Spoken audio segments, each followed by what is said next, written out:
Demystifying Scientific Terminology in English. Hello, dear learners. Today, we're going to unravel the world of scientific terminology. This is especially crucial if you're preparing for the ACT Science Reasoning section. By the end of this video, you'll feel more confident in understanding and using scientific terms in English. Let's dive in. Scientific terminology consists of specific words and phrases used in the sciences. They are the vocabulary of scientists. These terms help them describe complex ideas, processes, or items with precision. Often, scientific terms are derived from Latin or Greek roots, which gives them a consistency across many languages. For example, the term photosynthesis comes from the Greek words photo, light, and synthesis, putting together, which describes the process plants use to convert light into energy.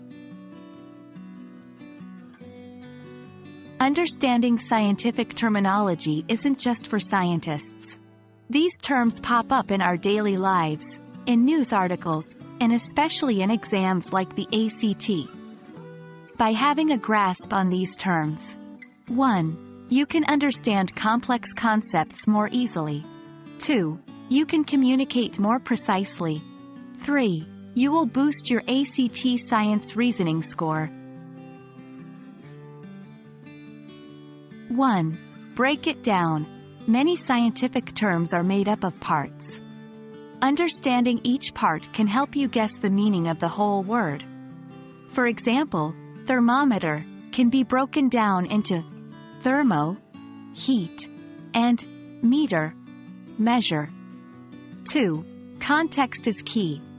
Even if you don't know the exact definition of a term, the surrounding information can often give you a hint. Always read sentences or paragraphs that contain unfamiliar terms carefully.